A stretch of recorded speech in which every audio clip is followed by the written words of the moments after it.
Well, hello and welcome to another edition of the eCommerce Evolution Podcast. I'm your host, Brett Curry, CEO of OMG Commerce. And man, have I got a treat for you. The guest today is highly esteemed. And, I've only had this particular guest on a few times on the podcast. Every time he comes on the podcast, people demand more. People request more of this guest and more of this guest.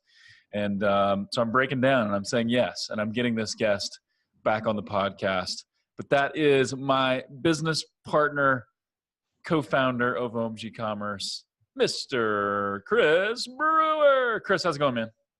I always love it when you call me esteemed. Esteemed? Yes. I don't even know what that word means, but it sounds good. Like I heard it somewhere. So I think it applies to you. So it's good. It's great. But in all seriousness, I esteem my shirts every morning before I come into work. So, oh no, I'm just going to fly right past that. For those who don't know Chris, he wields puns like nobody's business, and really he has no business doing it, but he does. So I'm sure you'll get some of those as this podcast goes on. But in all seriousness, one of the last podcasts you and I did together, I think it was like 10 growth factors, 10 X factors for e-commerce. One of the most downloaded episodes in show history. So congrats to you, Chris. I need to just get you on here every week. And the show. That's all right. We've got to space things out so that we get the anticipation factor. Yeah. People are like, hey, could this next episode be the one that Chris Brewer is on? They're like, no, but I'll keep waiting. So right. We're digging into a really important topic. The e-commerce space, most of us, we kind of live and die by the holiday season, or at least it's a great time of year for us. Certainly we have some B2B clients and other clients that are not that seasonal, but for most of us, holiday is the time to rock and roll. It's the time to make hay, to use that analogy. And so we're going to talk about how to be prepared for the holidays, how to make sure you get the absolute most from this season when really everybody's looking to buy, right? There's huge buyer intent.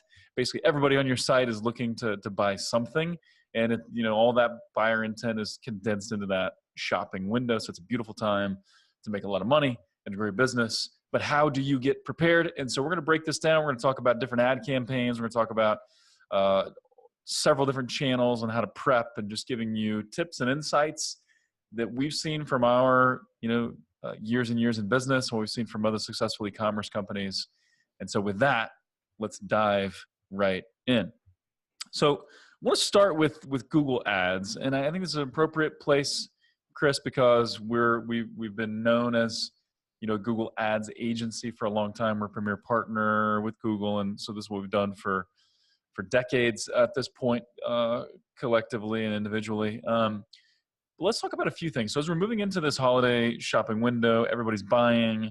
You can look at Google Trends, and for particular keywords or search terms, volume spikes, starting in November and especially beginning of December and things like that.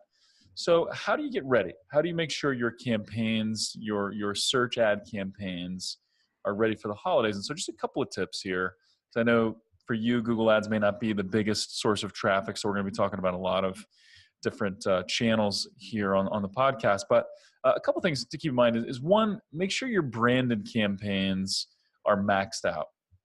Meaning when someone is searching for you by name, make sure your branded campaign is maxed out. So a couple things we look for. We look for things like search impression share. And what that means is the number of times, or what percentage of time does your ad show up when someone searches for a particular keyword.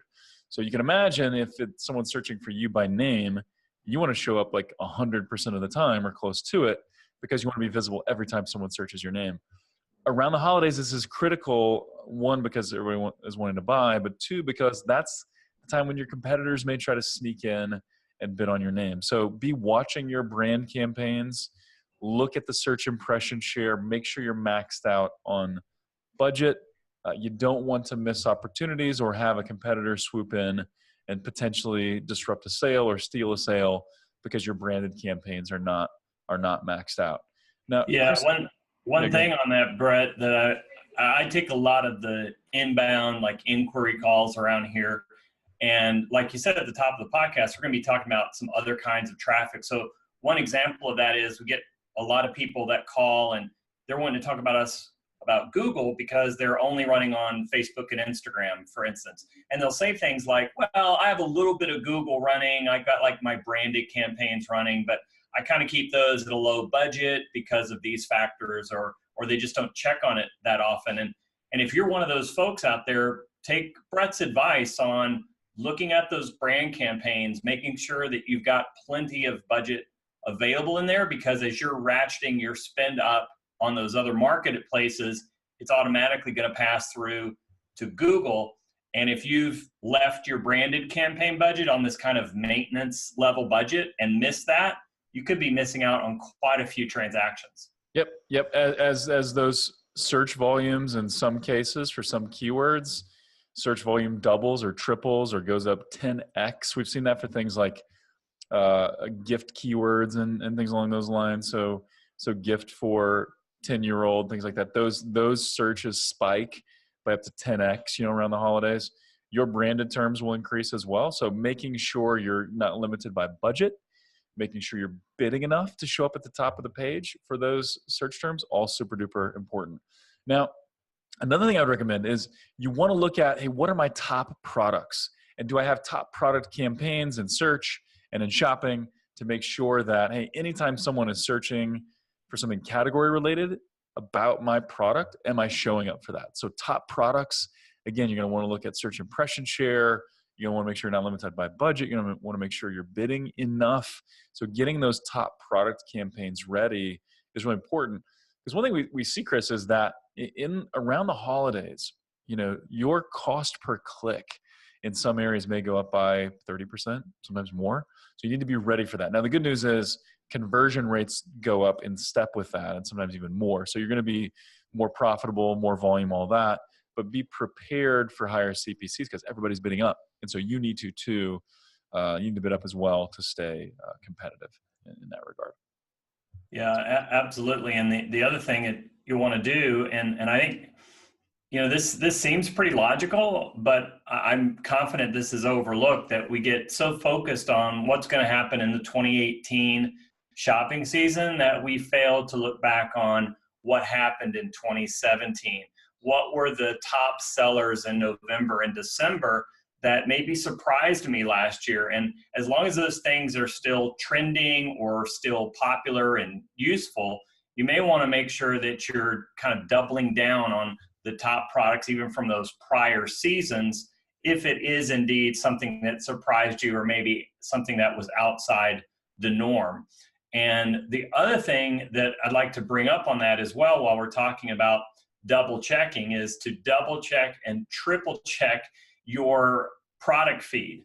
So if you're using Google Shopping, all retailers really should start evaluating your product catalog really months in advance, but there's still time to double check that and evaluate that. And so as those holidays get closer, you need to really continuously monitor that, double check the data and the products that you're going to be selling during the holiday season, so you don't have something that you thought was good, but for whatever reason, it's not in your product feed and you miss out on those sales. You pay attention to Google Merchant Center. So Google Merchant Center, that's where your product feed lives. That's where Google gets the information they need to build your product listing ads, your Google Shopping ads. And so you have to be on top of that. Log into Google Merchant Center every day during the holiday season, set up alerts. You want to make sure your top products don't suddenly go missing from your feed. Things like that have happened. Maybe there's an image issue in the feed. Maybe Google has a crawl issue. The way we've heard it talked about with a lot of our clients is, every day of peak holiday shopping season can be like a week or 2 weeks the rest of the year. So having a product down for a day or two could be catastrophic. So be looking at your Google Merchant Center and set up alerts there to be notified as well. So be watching that. The other thing that I would consider, even if you don't do this the rest of the year, maybe build out a campaign where you're targeting gift-related keywords. So maybe you have campaigns for some of your categories. If you sell shoes, you got a product, you got a campaign rather. Easy for me to say, campaign for boots and one for sneakers and one for dress shoes. But then you also maybe create a campaign that's gift related. And so now you're targeting gift related search terms and gift related keywords. That way you can craft the copy to be speaking about gifts and maybe discounts and incentives and things like that. So think about, making sure you've got good coverage on gift related search terms. That's going to be important around the holidays as well. And then I think this is huge. I think you should spend some time here. This is going to apply to other channels as well, but we'll talk about it on the Google Ads side first. Remarketing campaigns, making sure you're maximizing your remarketing efforts. And so a couple of things you want to do here is, one, make sure your lists are being built and being built correctly. And so, are you building, of course, the all users list, but some other ones too that Chris will talk about in a minute. But make sure you're building out those remarketing lists, because the way we like to look at remarketing is, of course, you can run remarketing for cart abandoners and things like that, which you should continue to do around the holidays. But also look at your remarketing list like an email list. So if you've built up a remarketing list, and hopefully you have some with longer durations, like even up to a year, where maybe someone hasn't bought from you for a year or so, but they're on your long duration remarketing list, hit them up with some ads promoting holiday deals and holiday specials. And this is the time of year to remind people of what you're doing. So as you come up with your promotional calendar, and as you come up with your email promotion, which we'll talk about email in a little bit, you want to do a lot of those same things with your remarketing list. So treat that remarketing list almost like an email list, and let everyone know about what you're doing around the holidays. Well, what else do you have to say about remarketing on Google Ads, Chris? Well, I think, some of this is good advice in general. And I think a lot of people listening to this podcast are advanced e-commerce store owners. But if you're just getting started and maybe you just have a basic list or an all user list, or you're just doing some dynamic remarketing, when you're configuring your remarketing list for the holidays, look at your membership duration in that list. So if you're normally having maybe a 30-day membership duration, maybe you cut that down to 15 days or 7 to 10 days. So you get those tighter windows during that holiday season. And then I encourage you to go deeper than the basics. Google Analytics has data on just about any and every metric that you can imagine. And so think about remarketing based on your site search queries, the things that people are typing in, searching for there on your site. And now you're going to have to make sure you've got a solid amount of traffic for this. And these are the topics that come up a lot in on-site search. So you can literally target everyone who search for specific queries on your site, and then deliver them that exact content or related content to them. And those can really help you expand and really drill into the kind of people that you're wanting to get your ads back in front of. Yeah, and I think back to the remarketing list piece, to kind of tie in what you said and what I said, having those shorter duration lists, so maybe a 7-day, 3-day, 15-day, you want to hit that list pretty hard, because again, they're going to buy in that window, and you've only got a few days. So having that shorter duration list is great, because you can increase the frequency. You can bid a little higher, make sure, hey, we're getting several ad impressions to that audience. But then you do want to target that longer duration audience, that 30-day, 180-day, 365-day audience, and just let them know what you're doing. Maybe don't pound them as much because they haven't shown maybe that they're as interested, but still let them know. So think about your remarketing campaigns, get those in place right now, so that as volume increases everywhere else, as volume increases, your remarketing lists are going to grow. You want to have your remarketing campaigns in place so you can capitalize on that. So let's transit. Well, actually, did you have another thought there, Chris? I think one final thing, because this is true for all of your campaigns, but we can't really emphasize this enough, that this is really something you want to put on your calendar for June of 2019. But it's not too late to take a look at this. Make sure you're looking at your product reviews, especially on your top products. Even if it's something fairly new, maybe it's something you're excited about for the holidays, well, you're going to really need to knuckle down and work on getting some product reviews on those. Or if they're not doing as well as you think, you need to really figure out what you've got going on with that product quickly, because why would you be ramping up spend, doing all these changes with your remarketing list and your email and all the other things we're going to talk about, if your reviews that are happening aren't that great. So your sizzle could turn into a fizzle, and we really really don't want that to happen for you. Absolutely. So let's transition. Let's talk about YouTube for a little bit. So as a lot of people know, we're doing a lot more with YouTube. As I'm invited to speak at different e-commerce events and other events. Right now, I'm mainly talking YouTube and YouTube for e-commerce specifically. So what can you do to get your YouTube campaigns ready for the holidays? A couple of important things to keep in mind. There's a study done recently, a couple years ago, by Google that showed that 1 out of 4 shoppers, online shoppers, says that video is one of their go-to gift ideas. So I'm looking to buy a gift for my niece or nephew. I'm looking to buy a gift for my 10-year-old daughter. I'm maybe going to start searching on YouTube and start looking at videos for some gift ideas. And so video is extremely important. I saw another stat that like 38% of YouTube users on smartphones watch videos by brands because they're looking for product ideas and gift ideas. They're looking to buy something. And so looking at your YouTube campaigns around the holidays, this is where I would utilize a keyword campaign on YouTube where you're focusing on gift related keywords. And so thinking about all the gift related keywords that you could that fit for you. So a couple years ago, we were helping a client that sold educational gifts. So we built out campaigns, educational gifts for 10-year-olds, educational gifts for middle schoolers, educational gifts for 5-year-olds, things like that, all kinds of stuff. And then we had ads that showed age-appropriate gifts, and then we sent them to landing pages that had age-appropriate gifts, and it just did phenomenally well. People are searching for things like that on YouTube this time of year, so get you a keyword campaign that's focused on gift ideas for YouTube, and utilize that.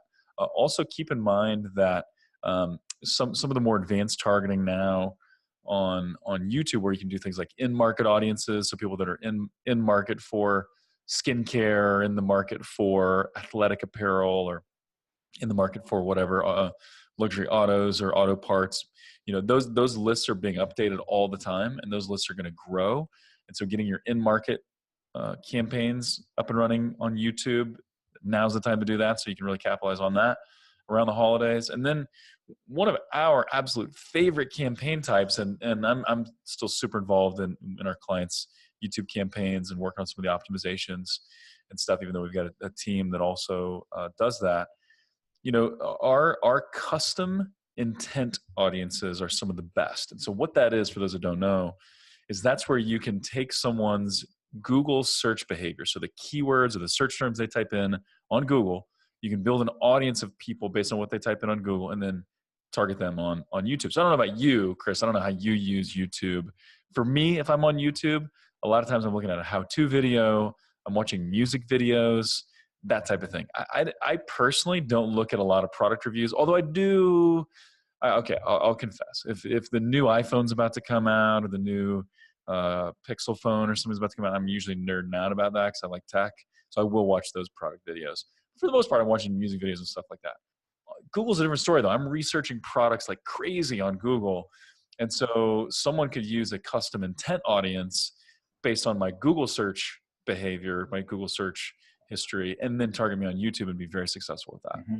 So, one thing I was thinking about this on YouTube, and Brett, I haven't run this by you, so I really, you do a great job. You're totally scaring me right now. I know you do a great job of just squashing me if it's like way out there in left field. So I strangely take pleasure in that. But go ahead. I'll be ready to bat this down. I know you do. So I'm setting you up for this.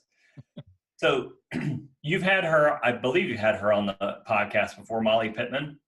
Yeah, Molly's a friend. Molly's awesome. So I was thinking about this the other day, that she gave this great presentation at Ezra's Blue Ribbon Mastermind, put a little plug in for that in Denver a couple of months ago. And she was talking about how she went way into depth for this, preparing for this Facebook campaign. And actually the amount of like written out sheets of paper, not in a computer, you think Molly Pitt, digital genius, Facebook genius, but the amount of stuff that she actually put on paper to prepare for this campaign made me think about YouTube, because on YouTube, you've got topics, you've got placements, you've got keywords, you've got demographics, you've got the layering of the different audiences that you talked about. And I think in general for your campaigns, it would be a good exercise to start thinking about you're targeting there, and just kind of going through that thought process. Like take placements, for example, which are places that you can put your YouTube ads alongside those channels or other related video content. And if you go actually into YouTube, and if you've made your list on your consumer behavior and what they enjoy to do, and what you found from the audience insights when you've gone into Google Analytics, and put all of those things in there, you can start to build some of those even placement lists that you might be able to test out. And you might find some really nice winners in there. But again, you've got to go through the process. A lot of you may use an agency, but it's always helpful for us when our customers come and they're prepared and they say, this is my consumer and this is what they enjoy doing, and these are the places where they spend their time. So I just want to make sure I got this right. So your tip is use paper and ink. Was that the tip? I know it's just so simple. I know many people's minds are blowing in their cars. You heard it here first. Stay on the road. Please stay on the road. Yeah, for YouTube success, the key is paper and ink, and you will think better. But I do agree. Preparation is the tip. Yes, preparation is the tip. Thinking about those placements and audiences, and this is so valuable. So we're an agency. But it's always useful, like Chris said, when someone comes to us and says, hey, we targeted this audience on Facebook and we target something like that on YouTube, or this is what our customers really into. These are the sites they visit and things like that, or these are the channels they watch on YouTube, then we can target that. And so you can do that too. And yes, sometimes it does. And I was obviously being facetious, but it may help you just sit down with a legal pad, map out, okay, these are the placements. These are the channels my audience watches. These are and of course, some of the other things, demographics and whatnot, the keywords they're typing in on Google, and just map that out and be ready. I think you want to think about your creative for YouTube. So your actual video, think about the video in terms of holiday. So am I presenting this in a way like, hey, this product is great as a gift for so-and-so, and we'll even gift wrap it for you and do something special with the packaging or whatever. So making a holiday focused video would be great. The other thing, and this doesn't just apply to YouTube, it applies to your site as well. We've seen a lot of success. We had an outdoor gear client several years ago that built a holiday gift guide. So a holiday buying guide for the outdoorsy person in your life. And so it was a page that kind of outlined, okay, if they're into camping, like here's the coolest gear. If they're into hiking or hunting or fishing, this is the top gear that you need to look at, top gear for 2018.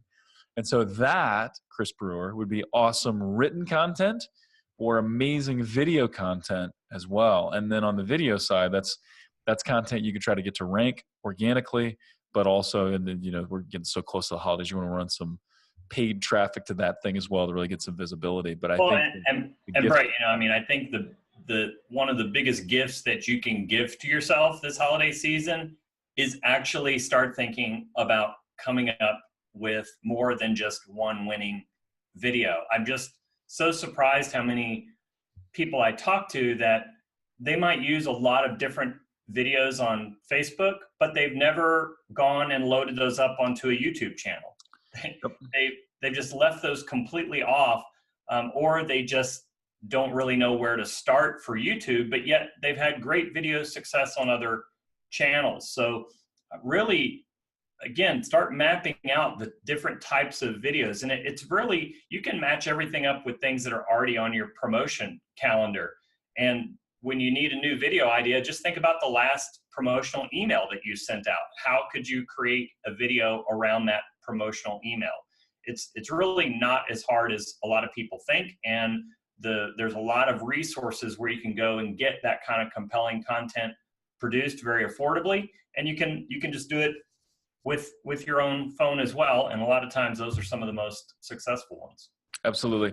So let's transition in sake of time to talking about Amazon and your Amazon ad strategy around the holidays. Now, hopefully you're able to do things like lightning deals, or if not, you're just going to be doing promotions and really getting aggressive with your Amazon strategy. But another thing to keep in mind, just like on Google, CPCs are going to go up on Amazon. We don't necessarily recommend that you just blindly raise all your CPCs because that could lead to some waste, but just know you will likely have to raise those CPCs to be competitive around holiday shopping. And so one of the things we do, and this actually applies to really any channel, so Facebook, YouTube, Google, Amazon ads, whatever, we're at a minimum logging in daily during the peak of holiday shopping. But for a lot of clients, and what you should probably do is, more like 4 or 5 times a day, you're logging in, looking at your performance, tweaking bids, making sure you're not running out of budget. That would just be the worst thing ever. If you got a campaign that's doing phenomenally well, super low ACoS on Amazon or great return on ad spend on Google Ads, and then you realize after 3 or 4 days, oh, we're hitting budget caps. We're running out of budget at noon every day, and we're missing all that other opportunity. So log in regularly, check your budgets and your bids. And so really it's one of those things where if you look at Amazon ads, a lot of it is going back to the basics and looking at doing a lot of that right. I know this also, you may be tempted to kind of experiment with new things on Amazon, but Chris, you may have a bit of a cautionary tale when it comes to and I doing think something this new. applies to everything. This example is really more specific to Amazon. But a lot of time as entrepreneurs, we hear an idea on a podcast like this one, or maybe it's something a little more edgy, but you've heard in an Amazon group that this is really helping people get reviews quickly, and Amazon's not going to catch it. So just a recent example, like maybe hold off the experiments here over the next couple of months so that you don't do anything that gets things taken away. You don't have your Amazon store taken down. You don't lose the ability to get product reviews. So I was asked to help a certain individual, friend of mine, with a review on Amazon, and that's about as much as I'm going to say on that. But let's just say that it was a bit edgy in this experiment to get a review. And when I went to do the review for this individual, I got an alert saying that there is essentially Amazon saying there's shady review activity and this user has lost the ability to get reviews. And I sent this individual that screenshot, and his reply was, I hate Amazon. Well, I understand that, but you also did something that was very experimental here in October, and hopefully he gets that right back. But those are the kind of things we want to avoid. And so just try to stay with the reliable information that you hear here, because just like Brett, a legal pad will not hurt you with Amazon, I assure you. I think you're probably right. Yeah, so it's not that you can't test anything new. Say you want to do sponsor, or say you want to do headline search ads. You've never done that before. Great, yeah. Test it. You want to do product display ads. Great, test it. Do stuff like that where you can turn it on or off pretty quickly if it doesn't work. Don't do some of the riskier things. Yeah, this is not the time to roll the dice and hope you don't get in trouble with something that's a little edgy, like Chris said. So let's transition and let's talk email marketing now. Just full transparency, we are not an email marketing company, so we cannot help with your email marketing strategy. We don't do this on a day-to-day basis, but we're marketers. Like Chris and I have been students of marketing since forever. Chris, since like the 70s or something. Just kidding. That was an old joke, a really bad old joke. But we've been doing all types of marketing for a long time. But email marketing, now's the time, or actually hopefully before now, segmenting your list by category, by specific product, even by the types of interest that your list that your customers have. And then one thing to think about every time you run a promotion, I would encourage you to do at least 3 email drops per promotion, and sometimes more. So what you're looking at is kind of the initial email. This is the announce email. So here's I'm announcing the sale. The second email is kind of the reminder. Hey, don't forget, you got this awesome deal going on now. The window's closing. And then kind of the third email is final notice, that this expires or this deal's going away. It's about to expire. You've almost missed it. That type of thing. Maybe more than 3 emails, but I would say at least if you're doing a promotion, do 3 emails. I think a lot of people make the mistake of being like, well, I don't want to damage my email list, so I'll just send 1 email for a promotion. You're going to get so much more if you email multiple times. What are your thoughts on that, Chris?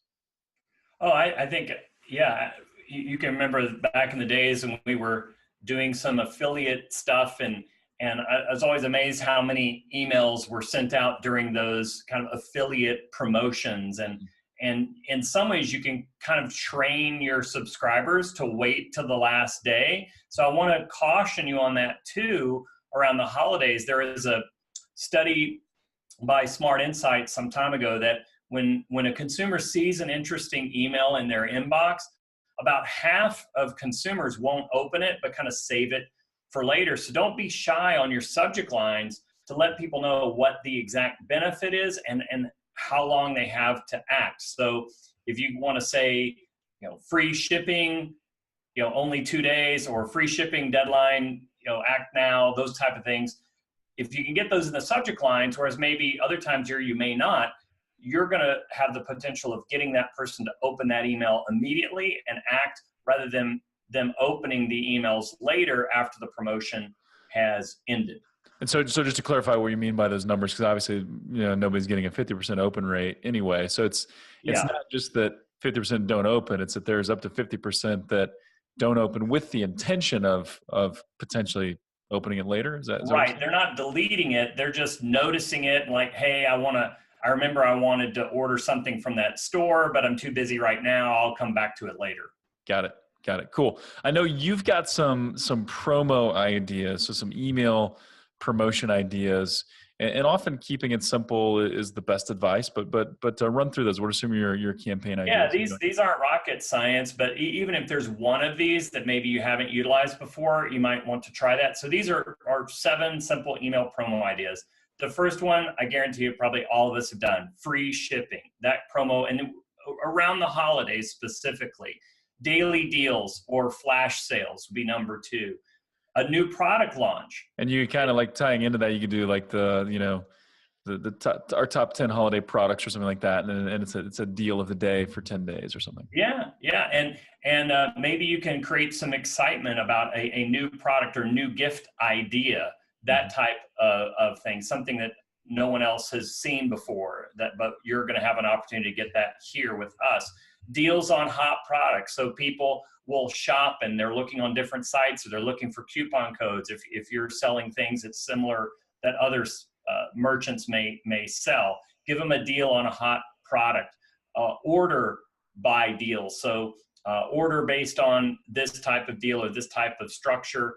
Black Friday, Cyber Monday, those, you can't miss those. And then last minute rush shipping, which I thought was interesting. So the people that, like me, who wait to the last minute, we're not even thinking about free shipping. If I've got to have it there by December 23rd, I may be willing to pay a little extra to get that rush shipping, but you can offer some kind of extra or discount on the rush shipping. Yeah, sometimes just that reminder that, hey, December 20th, 17th, whatever it is for you, that's the last day to guarantee delivery prior to Christmas, And so, so just pushing, hey, you got 2 days, to get guaranteed delivery. So you got to be mindful of that. And again, that's going to be kind of as you approach that final day to ship, you have 3 or 4 emails talking about that. It's almost the last day to ship. Take advantage now. Right. Order by December 15, order by November 30, those kinds of things. Cool. So that's all super good. A couple of just, kind of general tips that I would suggest is, you do have to just stay on top of everything, right? Every day of holiday shopping is like a week the rest of the year. So, every hour is like whatever, a day. So staying on top of things, our recommendation is have a daily sync with your team. The people that you have on your staff that are running campaigns and managing things, have a daily sync, review numbers, talk about what's working, what's not working, make adjustments. This can be like just a few minute meeting, but consider that. Have certain people owning different elements, and make them responsible for those elements. But guys, this is the time you gotta be ready, you gotta stay on top of it, and you gotta make hay. Additional thoughts on that, Chris, in terms of how to stay on top of everything around the holidays? Well, I mean, if you're not already organized in your business, from your front end sales to back end order fulfillment, if you haven't got that figured out by now, you're probably going to struggle. But if you've managed to get by, this would be a good time to truly get organized and create a plan and make sure you're staying in on the plan. And a good way to do that too is look at past holiday seasons. Think about the questions that you were asked by your buyers. Think about the chat messages that came through the site during that time. Maybe go back and actually look at the archives of those records. See what people are thinking about. Anticipate. Develop campaigns around those questions so that you can kind of, in a sales kind of mindset, answer the objection before it's even asked. So anticipate an influx of questions during the holiday season. And if this is your first holiday sales season, welcome, congratulations. But a good way to do that is just Google FAQs from competitors. So Google little FAQ lists that you might find from other competing websites and find the kinds of questions that they're getting frequently and see how you can relate that to you. But it's never too late to get an organized plan. Yeah, that's awesome. And I think it is important to look at every aspect. We talked a lot about campaigns and traffic and promotions and things like that. But even thinking about customer service and FAQs and things that you need to stay on top of now, because again, the volume of everything is just going to go up right away. So awesome. Good stuff. Brewer, thanks for coming on, man. As always, you delivered really good stuff. Any parting thoughts, any parting words of wisdom as we wrap up our discussion on holiday? I don't have any. I'm looking forward to the next time I can be another esteemed guest. That's all. You want to be another esteemed guest? Like you want to be someone else? You're going to be. I've got a different personality. I can. Okay. That's awesome. I'm the symbol of e-commerce. We're excited. Hey, this is like for e-commerce. It's like our Super Bowl, right? This is our time of year. So hope you crush it this holiday season. Thank you so much for tuning in. Please let us know what you'd like to hear more of. Give us topic ideas or suggestions. We'd love to hear from you. Hop on over to Facebook and check out our Facebook page there. You can connect with both Chris and I on Facebook. We'd love to get to know you. And so also we'd love that review on iTunes. That helps other people find the show as well. So if you're so inclined, please do that. And with that, until next time, thank you for listening.